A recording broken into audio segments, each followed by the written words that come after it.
राधे राधे आप सभी को। आज हम इंडियन एविडेंस एक्ट का सेक्शन 105 डिस्कस करने जा रहे हैं।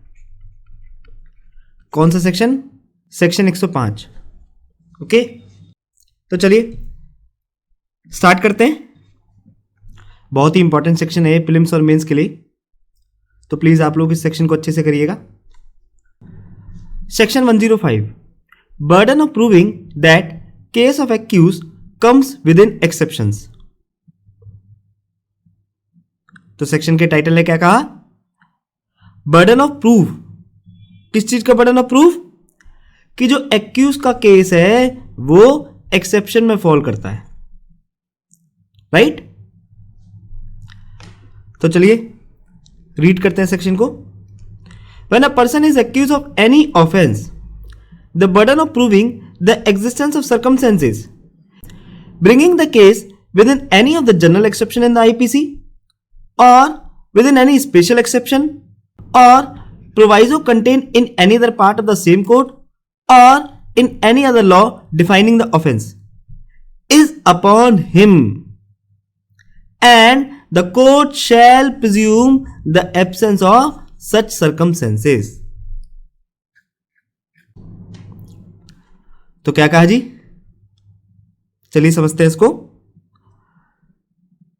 When a person is accused of any offense, एक पर्सन जो किसी भी ऑफेंस का एक्यूज्ड है, when a person is accused of any offense, term any offense means, any offense means कोई भी ऑफेंस, फिर चाहे वो हर्ट हो, ग्रीवियस हर्ट हो, मर्डर हो, एक्सेट्रा, राइट? तो एक पर्सन जो किसी भी ऑफेंस का एक्यूज्ड है, तो अब बर्डन ऑफ प्रूफ, किस चीज का बर्डन ऑफ प्रूफ? उन सर्कमस्टेंसेस के एग्जिस्टेंस का बर्डन जो उसके केस को आईपीसी के जनरल एक्सेप्शन में या फिर स्पेशल एक्सेप्शन में या आईपीसी के किसी प्रोवाइजो में या किसी और लॉ में जो ऑफेंस को डिफाइन करता है, इनमें से किसी में भी फॉल कराता है, तो इसका जो बर्डन है ये उसी एक्यूज पर लाई करता है। एक बार देख लेते हैं। When a person is accused of any offense, the burden of proving the existence of circumstances, उन circumstances के existence का burden जो उसके केस को आईपीसी के किसी जनरल एक्सेप्शन में या फिर स्पेशल एक्सेप्शन में या आईपीसी के किसी प्रोवाइजो में या किसी और लॉ में जो ऑफेंस को डिफाइन करता है, इनमें से किसी में भी फॉल कराता है, तो ये जो बर्डन है ये उसी एक्यूज के ऊपर लाई करेगा। Is upon him. Him means accused. Okay, फिर आगे क्या बताया? And the court shall presume the absence of such circumstances. और जो कोर्ट है वो उन सर्कमस्टेंसेज के एग्जिस्टेंस को एब्सेंट प्रिज्यूम करके चलेगी। कोर्ट शैल प्रिज्यूम कि वो जो सर्कमस्टेंसेज है जो एक्यूज के केस को आईपीसी के किसी स्पेशल एक्सेप्शन में या जनरल एक्सेप्शन में या आईपीसी के किसी प्रोवाइजो में फॉल करा रहे हैं, ये एब्सेंट है। यानी कोर्ट ये प्रिज्यूम करके चलेगी कि ये जो सर्कमस्टेंसेज हैं ये एग्जिस्ट नहीं करते हैं। ओके, तो दैट मींस उन सर्कमस्टेंसेज के एग्जिस्टेंस को एक्यूज को ही कोर्ट में प्रूव करना होगा। ठीक है? क्यों? बिकॉज सेक्शन ने स्ट्रिक्टली ये कंटेम्पलेट कर दिया that burden of proving the existence of those circumstances is upon accused and court shall presume the absence of such circumstances. Court in circumstances के एग्जिस्टेंस को एब्सेंट प्रिज्यूम करके चलेगी। Okay, तो एक रफ आइडिया इस section के बारे में आपको मिला। अगर अभी आपके मन में किसी भी तरह का कोई डाउट है तो प्लीज आप बिल्कुल भी परेशान मत होना। आगे जब हम इस सेक्शन को इलस्ट्रेशन से कवर करेंगे तब ये सारी चीजें आपको बहुत अच्छे से क्लियर हो जाएगी, राइट? अच्छा, एक बात बताइए, हमने ये पढ़ा कि when a person is accused of any offence, the burden of proving the existence of circumstances bringing the case within any of the general exception in the IPC. तो आप एक बात बताइए, ये जनरल एक्सेप्शन आईपीसी में कहां दिए हुए हैं? कोई बता सकता है? General exceptions in the IPC, right. तो आईपीसी में जनरल एक्सेप्शन कहां से कहां तक दिए हुए हैं? Chapter 4 section 76 to 106 of IPC deals with general exceptions, okay. और वहीं अगर हम बात करें तो स्पेशल एक्सेप्शन कहां दिए हुए हैं जी? इन्होंने यहां बताया ना, bringing the case within any of the general exception in the IPC और within any special exception. तो ये स्पेशल एक्सेप्शन कहां कहां दिए हुए हैं जी? कोई बताएगा? तो देखो, स्पेशल एक्सेप्शन वो एक्सेप्शंस हैं जो सेक्शन के अंदर कंटेन्ड है, राइट। जैसे कि सेक्शन 300 मर्डर। अगर आप आईपीसी का सेक्शन 300 उठा के देखोगे तो इसके अंदर टोटल 5 एक्सेप्शन प्रोवाइड की हुई है। मर्डर की टोटल 5 एक्सेप्शंस प्रोवाइड की हुई है, राइट। तो ये सभी क्या है? ये सभी स्पेशल एक्सेप्शंस हैं, ओके। समझ में आया? इसी तरह जो किडनैपिंग है वो भी स्पेशल एक्सेप्शन से डील करता है। आप सेक्शन 361 आईपीसी खोल के देखना, आपको सेक्शन 361 के अंदर एक्सेप्शन मिलेगा। तो वो जो एक्सेप्शन है वो क्या है? स्पेशल एक्सेप्शन है, ओके। टाइम लगे तो आप देखना एक बार सेक्शन 361 आईपीसी, उसमें आपको एक एक्सेप्शन मिलेगा and that is what? Special exception, okay. अच्छा, वैसे एक बात बताइए, जनरल एक्सेप्शन की पहचान क्या होती है जी?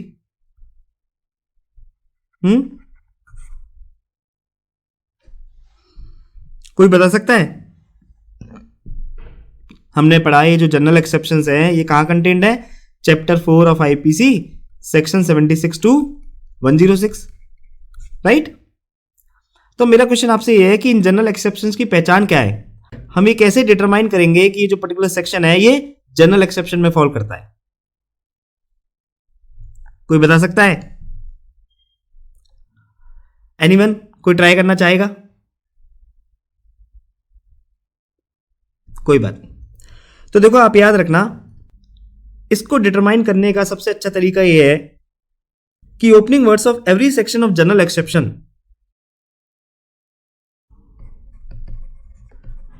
opening words of every section of general exception is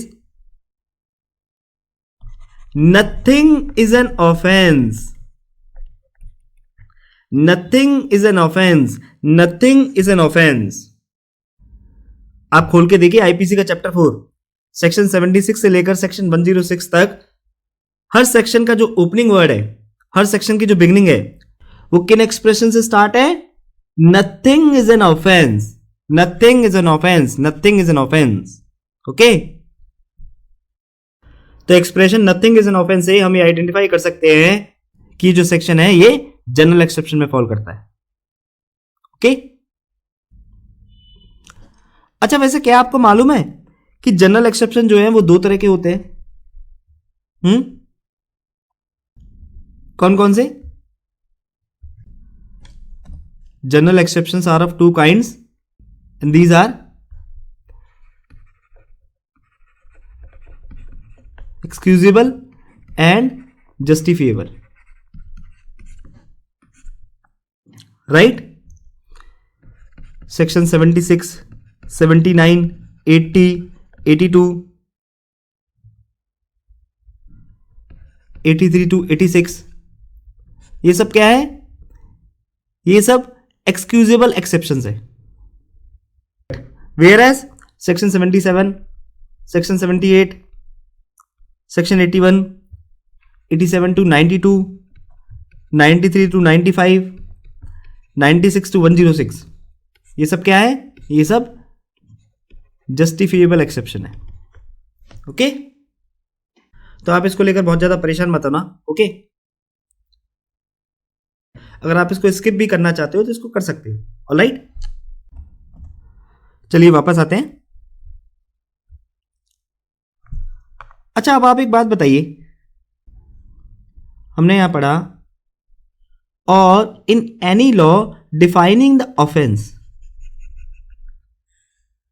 In any law defining the offense. इसका क्या मतलब है जी? हमने पढ़ा जब कोई पर्सन किसी ऑफेंस का एक्यूज है तो उन सर्कमस्टेंसेस के एग्जिस्टेंस का बर्डन जो एक्यूज के केस को आईपीसी के स्पेशल एक्सेप्शन में या जनरल एक्सेप्शन में या कोई और लॉ जो ऑफेंस को डिफाइन कर रहा है उसमें फॉल कराता है, तो ये जो बर्डन है ये एक्यूज के ऊपर है, राइट? तो अभी जो टर्म है any law defining the offence, इस टर्म का क्या मतलब है जी? कोई बताएगा? क्या इसका मतलब यह है कि IPC is not exhaustive with respect to the offences? भाई any law defining the offence का मतलब तो यही हुआ कि कोई भी लॉ जो ऑफेंस को डिफाइन कर रहा है। तो क्या इसका मतलब यह है कि आईपीसी सभी ऑफेंसेस को कंटेन नहीं करता और आईपीसी के अलावा भी बहुत सारे ऑफेंसेस हैं? Any law defining the offence क्या मतलब है जी इसका? तो देखो, any law defining the offence means कोई भी लॉ जो ऑफेंस को डिफाइन करता है। और ऑफेंस कौन सा? एनी ऑफेंस, कोई भी ऑफेंस। कैसे पता लगा? बिकॉज सेक्शन के जो ओपनिंग वर्ड्स हैं वो क्या है? When the person is accused of any offence, that means कोई भी ऑफेंस। तो देखो, any law defining the offence means कोई भी लॉ या कोई भी स्टैट्यूटरी प्रोविजन जो किसी भी ऑफेंस को डिफाइन करता है। और वी कैन से कोई भी ऑफेंस जो किसी भी लॉ में डिफाइन कर रखा है। एक ही बात है, आप इसको कैसे भी समझ सकते हो। दैट मींस केवल आईपीसी के ऑफेंस की बात नहीं हो रही है, केवल आईपीसी के ऑफेंसेस तक ये कन्फाइंड नहीं है। Expression any law defining the offence को बहुत ब्रॉडली इंटरप्रेट किया गया है। जैसे for example offence under NDPS act, जिसमें अभी रिसेंटली आर्यन खान को अरेस्ट किया गया है। Likewise offence defined under arms act, जिसमें कुछ साल पहले संजय दत्त को कन्विक्ट किया गया था, राइट? इसी तरह prevention of money laundering act, prevention of money laundering act, जिसके तहत विजय माल्या को, मेहुल चोकसी को, इन सबको एक्यूज बनाया गया है, इन सबको चार्ज किया गया है, राइट? इसी तरह POCSO act, dowry act, dowry prohibition act, income tax act, offence under railway act, offence under cyber act, offence under Indian contract act and so on.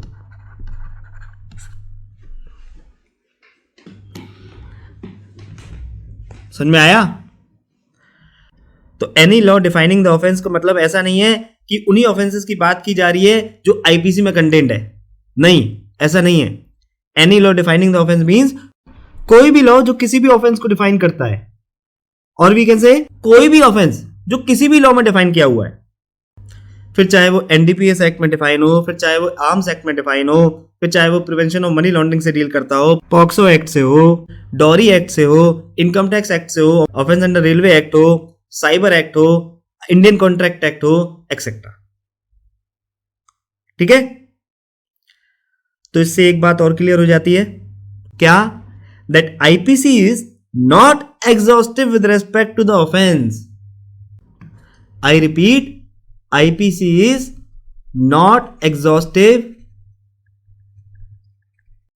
with respect to the list of offense। यानी ऐसा नहीं है कि जो offence IPC में content है उसके अलावा कोई और ऑफेंस ही नहीं है, उसके अलावा कोई और ऑफेंस ही नहीं होता। नहीं, ऐसा नहीं है। There are many more offenses also of which IPC does not deal with. There are many more offenses also which are defined in other acts. Okay? जैसे कि एनडीपीएस एक्ट में, साइबर एक्ट में, आर्म्स एक्ट में, prevention of money laundering act में, dowry prohibition act में, etcetera. Clear हुआ? तो I guess अब आपको टर्म एनी ऑफेंस का भी मतलब समझ में आ गया होगा। Term any offence does not mean कि केवल उन्हीं ऑफेंसेस की बात की जा रही है जो आईपीसी में डिफाइंड है। It includes offences defined under other statutory provisions also. Okay, clear हुआ? Very good.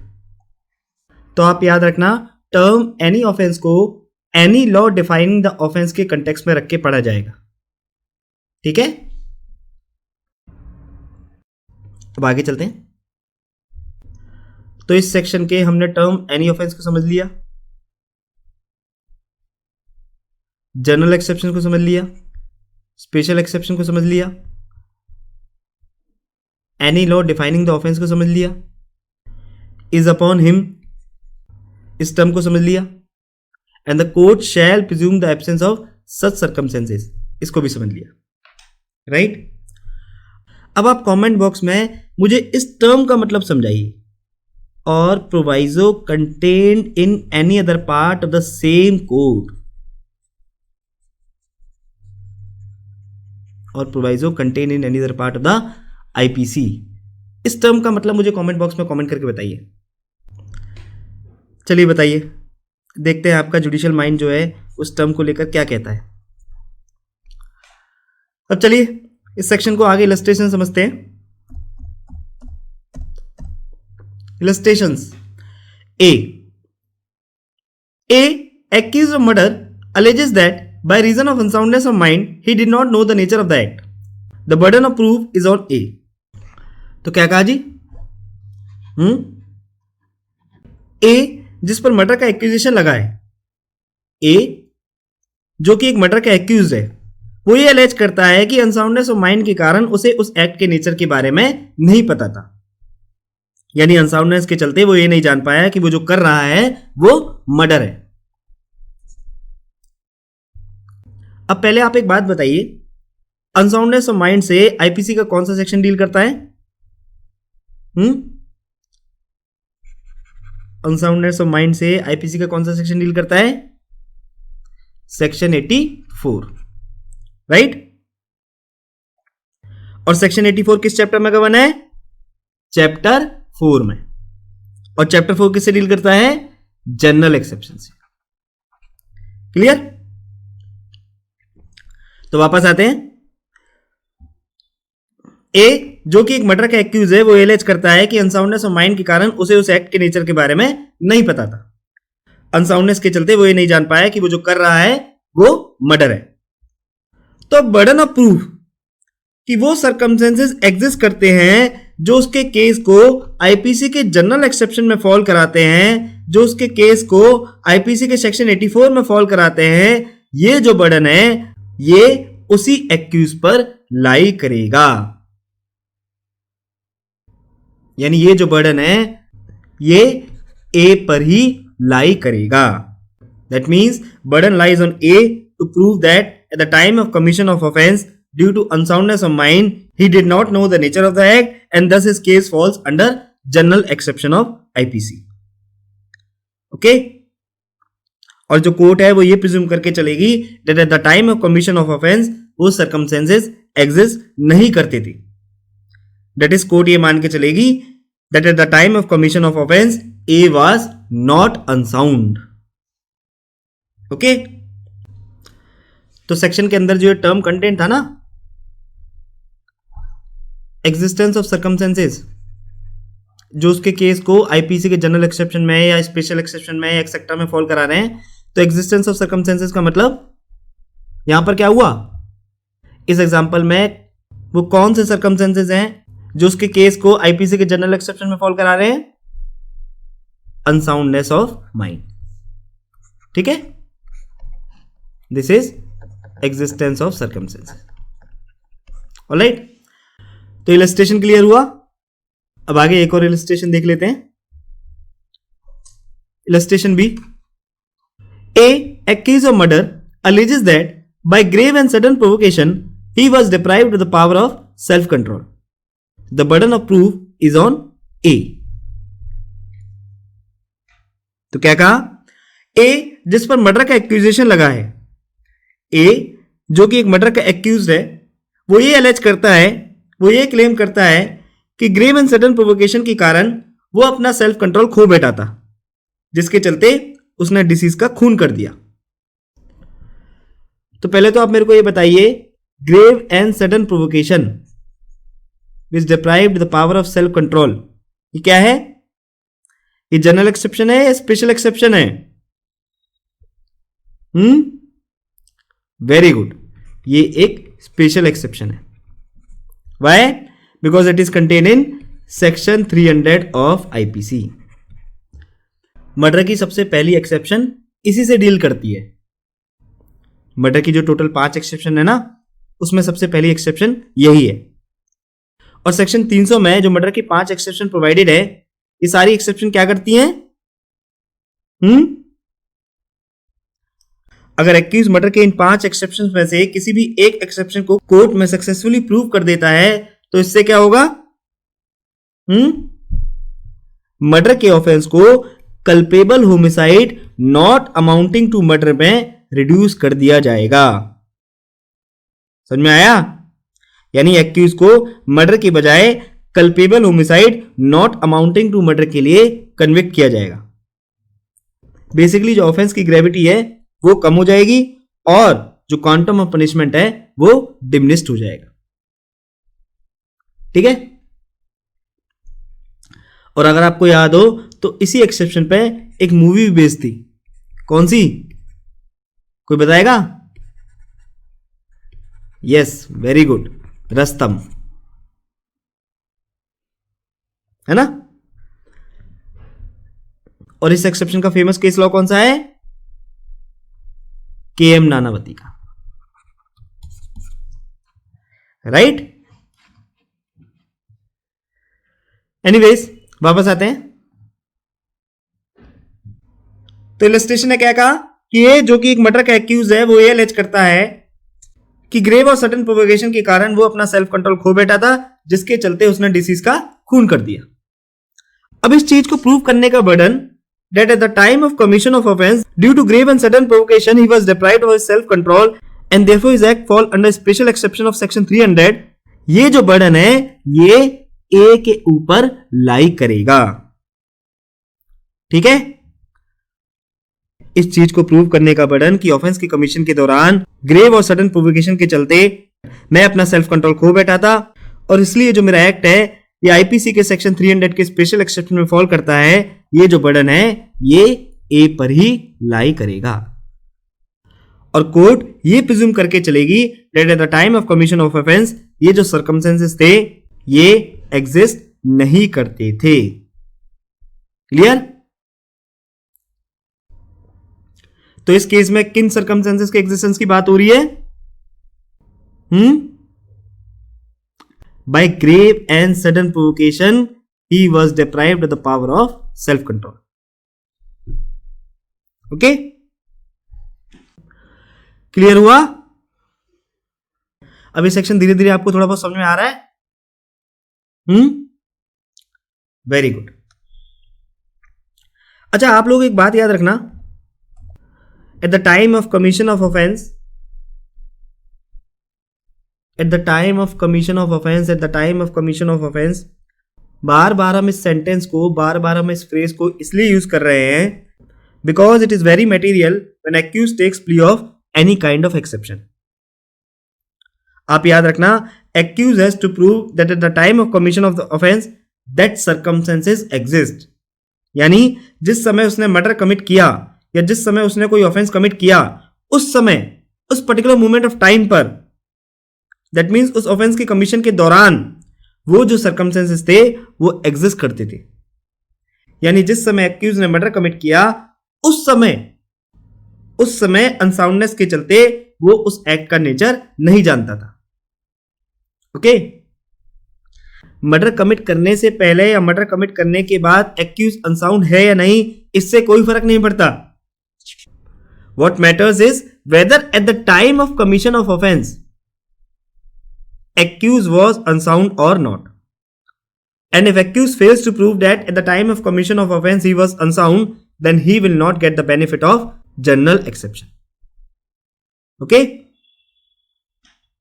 बाकी अभी अगर ये टॉपिक आपको समझ में नहीं आया तो बहुत ज्यादा परेशान होने की बात नहीं है, क्योंकि जो टॉपिक है ये आईपीसी से कनेक्टेड है। ओके। अच्छा, आप लोग एक बात बताइए,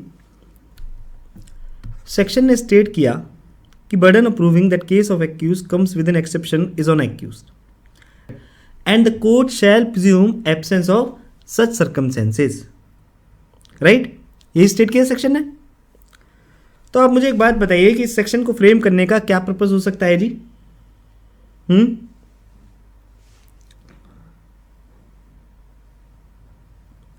क्या लगता है आपको? Burden of proving that case of accused comes with an exception is on accused, and court shall presume absence of such circumstances. Court इन सभी सर्कमस्टेंसेस के एग्जिस्टेंस को एब्सेंट प्रिज्यूम करके चलेगी, यानी court general exception, special exception सभी को absent presume करके चलेगी। तो इस सेक्शन को बनाने के पीछे का क्या पर्पस हो सकता है जी? What is the policy behind making this section? क्योंकि देखो, आप खुद लॉजिक सोचिए, अगर ये सेक्शन नहीं होता तो प्रोसिक्यूशन की तो फिर लंका लग जाती। क्यों? क्योंकि भाई पहले तो प्रोसिक्यूशन बियॉन्ड रीजनेबल डाउट ये प्रूव करेगा कि क्राइम जो है वो एक्यूज ने ही कमिट किया है, राइट? और फिर उसे ये प्रूव करना होगा that is case does not fall under any of the above exception. ऐसे तो वो पागल हो जाएगा। ऑलरेडी प्रोसिक्यूशन के ऊपर जो बर्डन है वो बहुत ज्यादा स्ट्रिक्ट है, उसे बियॉन्ड रीजनेबल डाउट एक्यूज के गिल्ट को प्रूव करना है। अब आप उससे ये एक्सपेक्ट करो कि वो अब ये भी प्रूव करे कि एक्यूज का केस किसी भी एक्सेप्शन में फॉल नहीं करता। ऐसे तो फिर उसकी पूरी लाइफ एक ही केस को प्रूव करने में निकल जाएगी। भाई पहले तो वो बियॉन्ड रीजनेबल डाउट ये प्रूव करेगा कि ऑफेंस जो है वो एक्यूज ने कमिट किया है, फिर वो ये प्रूव करेगा कि एक्यूज का केस किसी भी एक्सेप्शन में फॉल नहीं करता। दैट मीन्स फिर वो ये प्रूव करेगा कि एक्यूज का case insanity, intoxication, accident, necessity, right of private defence, grave and sudden provocation etcetera etcetera तमाम तरह के एक्सेप्शन में फॉल नहीं करता। तो इतना हैवी बर्डन कोई कैसे डिस्चार्ज कर पाएगा? इतना हैवी बर्डन प्रोसिक्यूशन के लिए डिस्चार्ज करना नेक्स्ट टू इम्पॉसिबल है। ऐसे करके तो हम फिर खुद ही अपने क्रिमिनल सिस्टम को हैंडीकैप कर देंगे। प्रोसिक्यूशन अपनी पूरी लाइफ बस एक ही केस को प्रूव करने में लगा रहेगा, राइट? कनेक्ट कर पा रहे हो? तो इस फैक्टर को ध्यान में रखते हुए इन्होंने इस सेक्शन को फ्रेम किया है। तो चाहो तो आप इसकी एक बार रेटिंग दे सकते हो। The meaning of this section is that it is not prosecution to examine all possible defenses which might be put forwarded on behalf of the accused and to prove that none of the defenses applies. Okay?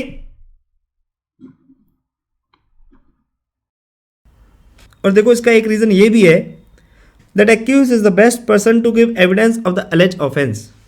He only knows that how the offense is committed, in which circumstances the offense was committed, whether it was committed accidentally or it was committed intentionally. That means he is having every knowledge with respect to the commission of offense. Right? Thus, it is not for the prosecution to examine all the possible defenses which might be put forward on behalf of an accused person and to prove them none of them applies.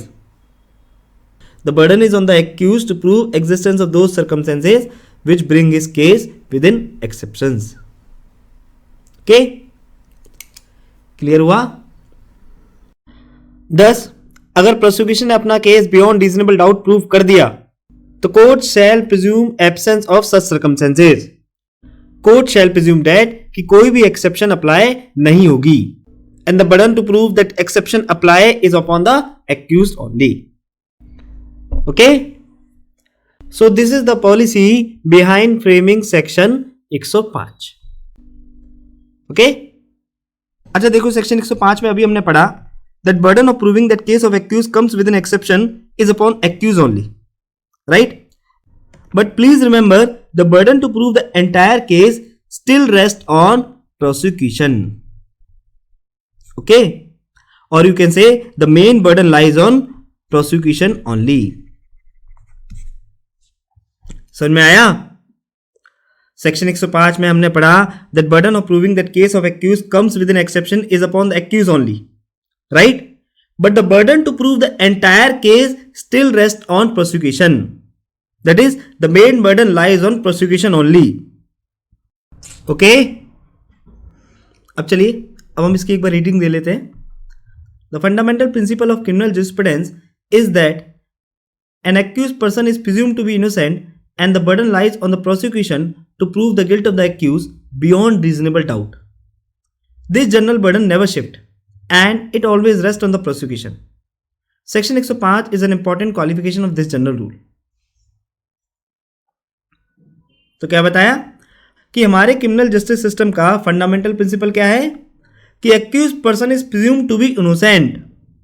Accused is presumed to be innocent until proven guilty. और accused के guilt को beyond reasonable doubt prove करने का जो burden है ये किस पर लाई करता है? पब्लिक प्रोसिक्यूटर पर। और ये जो जनरल बर्डन है ये कभी भी शिफ्ट नहीं होता, ठीक है। ये जो जनरल बर्डन है ये कभी भी शिफ्ट नहीं होता और ये हमेशा पब्लिक प्रोसिक्यूटर पर ही लाई करता है।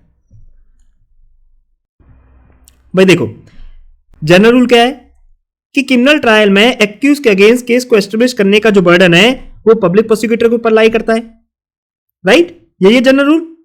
लेकिन ये जो सेक्शन है ये इस जनरल रूल का एक एक्सेप्शन है। एक्सेप्शन कैसे है? क्योंकि इस सेक्शन के अकॉर्डिंग बर्डन ऑफ प्रूफ किसके ऊपर है? एक्यूज के ऊपर है। किस चीज का बर्डन ऑफ प्रूफ? उन सर्कमस्टेंसेस के एग्जिस्टेंस का बर्डन जो एक्यूज के केस को एक्सेप्शन में फॉल करा रहे हैं। समझ में आया? हमने पढ़ा था ना कि जो मेन बर्डन है वो प्रोसिक्यूशन पर ही लाई करेगा। केस को प्रूव करने का जो मेन बर्डन है वो पब्लिक प्रोसिक्यूटर पर ही लाई करेगा। कहां रीड किया था हमने? सेक्शन 101 में, right. So suppose if accuse took plea of insanity then only for proving insanity burden shift on accused, ठीक है। That means only to the extent of proving that particular plea, only to the extent of proving insanity onus shift on accused and the main burden to prove the case still rest on prosecution. अच्छा, अब आप एक बात बताइए, अगर prosecution अपने case को beyond reasonable doubt prove नहीं कर पाया, अगर prosecution beyond reasonable doubt prove करने में फेल हो गया कि एक्यूज ने इस अलेज ऑफेंस को कमिट किया है, इन शॉर्ट अगर prosecution initial burden of proof shift नहीं कर पाया, तो क्या अब एक्यूज को अपना केस डिफेंड करने की जरूरत है?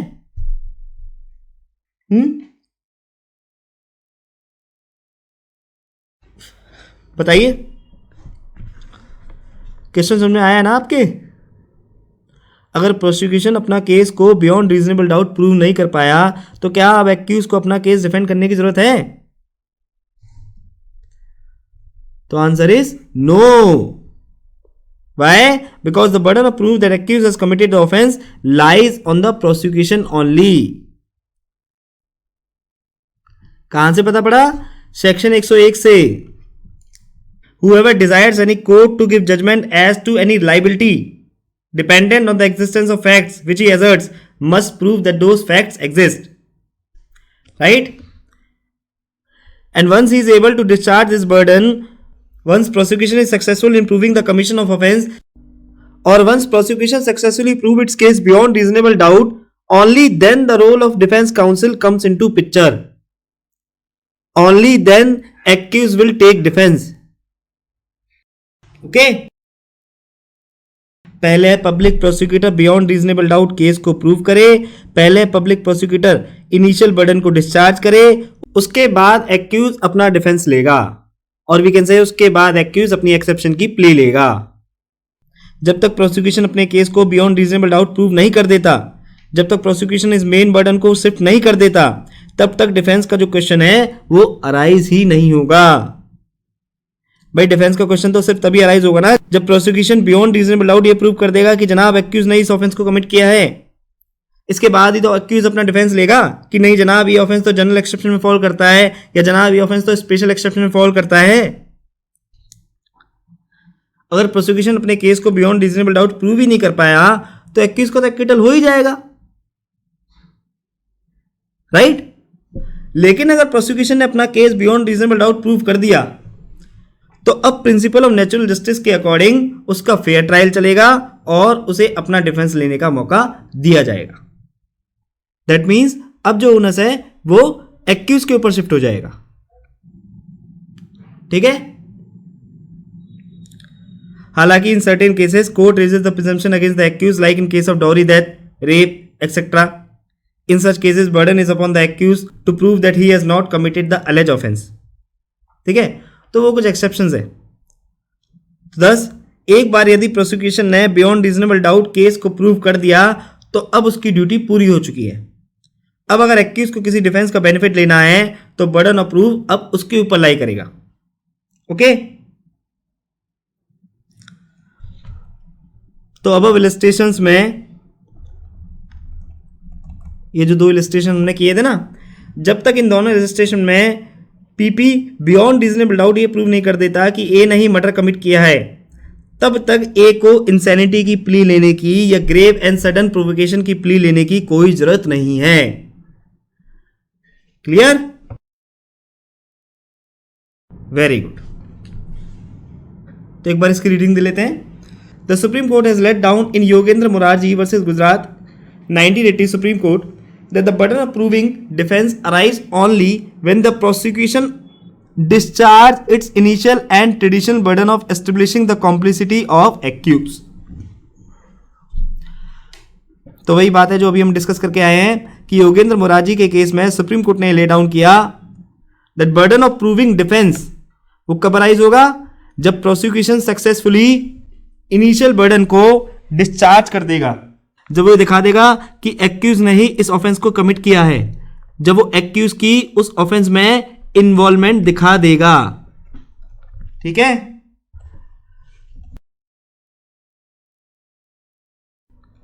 अच्छा, आप एक बात बताइए कि एक्यूज के ऊपर ये जो बर्डन है कि उसका केस आईपीसी के किसी एक्सेप्शन में फॉल करता है, एक्यूज के ऊपर ये जो बर्डन है कि उसका केस किसी एक्सेप्शन में फॉल करता है, ये जो बर्डन है ये स्ट्रिक्ट है या लाइट है?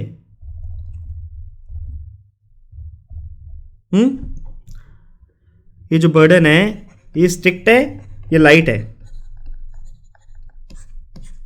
कोई बताएगा? तो देखो, आप याद रखना, एक्यूज के ऊपर ये जो बर्डन है ये लाइट है। Why? Because standard of proof की वीडियो में हमने क्या डिस्कस किया था कि क्रिमिनल केसेस में एक्यूज के ऊपर जो बर्डन होता है वो बहुत ही लाइट होता है। He has to discharge his onus by establishing a preponderance of probability, that is he is only required to create slight doubt in the mind of court. Once he is able to establish slight doubt in the mind of court, his job is done and now the burden will shift on public prosecutor to rebut it and court can not convict him unless and until public prosecutor successfully and beyond reasonable doubt रिबट it. समझ में आया?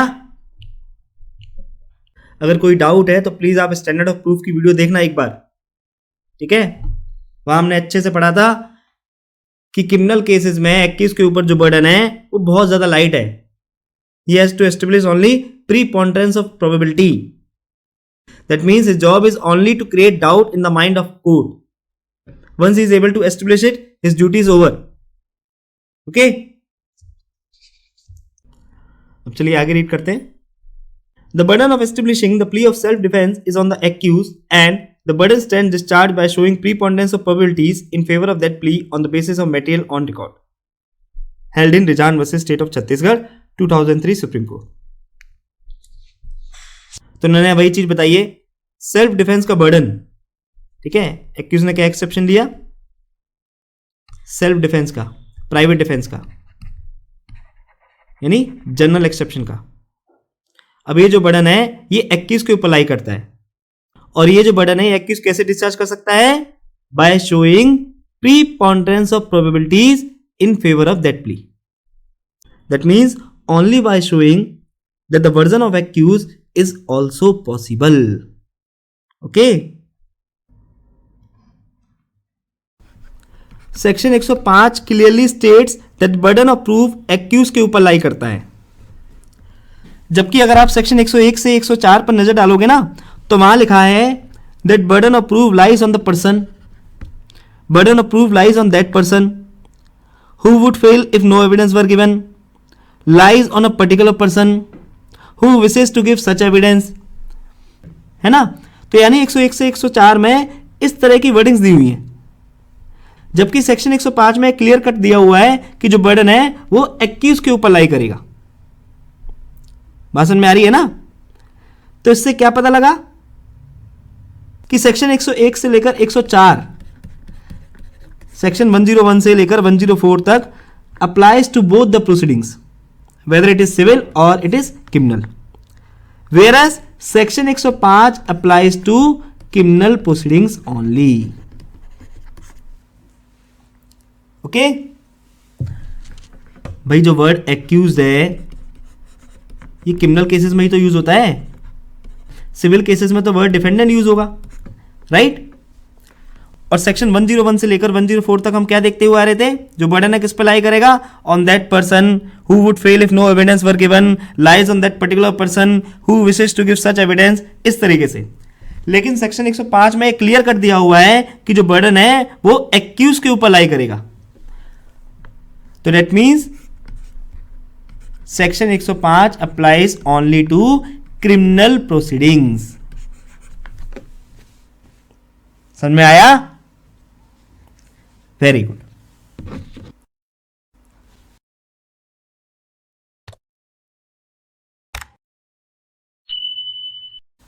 तो देखो जी, ये था हमारा section 105।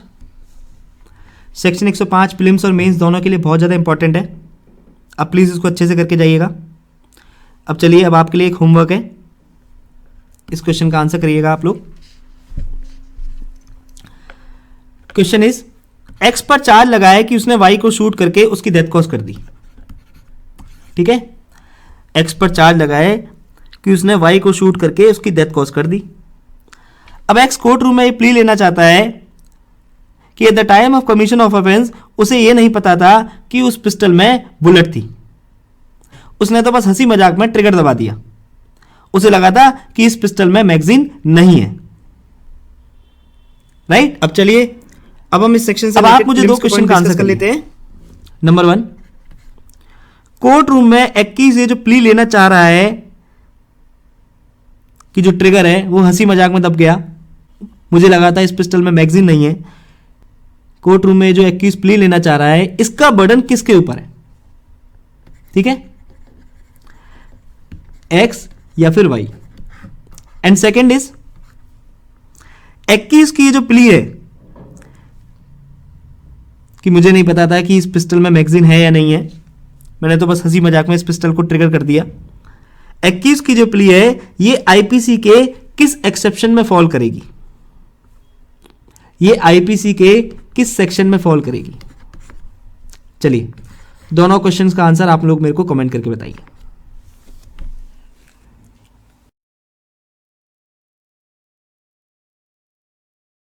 Section 105 applies to criminal trials only और criminal cases only. Section 105 deals with accused. Section 105 uses the word shall. कहां यूज कर रखा है शैल वर्ड, बताइए? The court shall presume. Okay, तो जो सेक्शन 105 है वो किस प्रिजम्पशन से डील करता है? शैल प्रिजम्पशन से। और दूसरा, when the person is accused of any offence, कोई भी ऑफेंस हो। ठीक है, इसका भी आप याद रखना, ऐसा नहीं है जो ऑफेंस केवल आईपीसी में डिफाइन कर रहे हैं उसी की बात हो रही है। क्यों? क्योंकि वर्ड क्या यूज कर रखा है? When a person is accused of any offence. और जो बर्डन है 105 के अंदर वो किसके ऊपर लाई करता है? हमेशा एक्यूज के ऊपर। किस चीज का बर्डन? कि जो मेरा केस है वो आईपीसी के स्पेशल एक्सेप्शन में, जनरल एक्सेप्शन में, या किसी प्रोवाइजर में फॉल करता है, या फिर किसी अदर लॉ में जो ऑफेंस को डिफाइन करता है उसमें फॉल करता है। और in any law defining the offence is upon him. Him means accused. और जो कोर्ट है वो क्या प्रिज्यूम करके चलेगा? कि वो जो सर्कमस्टेंसेस है वो एग्जिस्ट नहीं करते थे। ओके, और देखो इसके अलावा इस सेक्शन के दोनों इलस्ट्रेशन प्रीलिम्स के लिए बहुत इंपॉर्टेंट है। प्लस आप इसके लिए एक पॉइंट और नोट कर लो, आप नोट कर लीजिए please. Section 105 is an extension of principle laid down in section 103। दोबारा से रिपीट कर रहा हूं, section 105 is an extension of principle laid down in section 103। ठीक है, ये भी प्रीलिम्स के लिए इंपॉर्टेंट है। ऑलराइट, तो ये था हमारा आज का लेक्चर। अगर आपको लेक्चर पसंद आया है तो आप लाइक, शेयर और कमेंट जरूर कीजिएगा, और अगर आपको लेक्चर पसंद नहीं आया है तो आपको डिसलाइक करने का भी पूरा राइट है। और प्लीज आप लोग कमेंट करके अपने फीडबैक जरूर दीजिएगा, जिससे कि फ्यूचर में मैं अपने आप को और इंप्रूव कर सकूं। और अगर आप लोग चाहते हैं कि वीडियोस में किसी भी तरह का मैं चेंज करूं तो आप मुझे कमेंट करके बता सकते हैं। मैं पूरी कोशिश करूंगा चीजों को आपके अकॉर्डिंग चलाने की।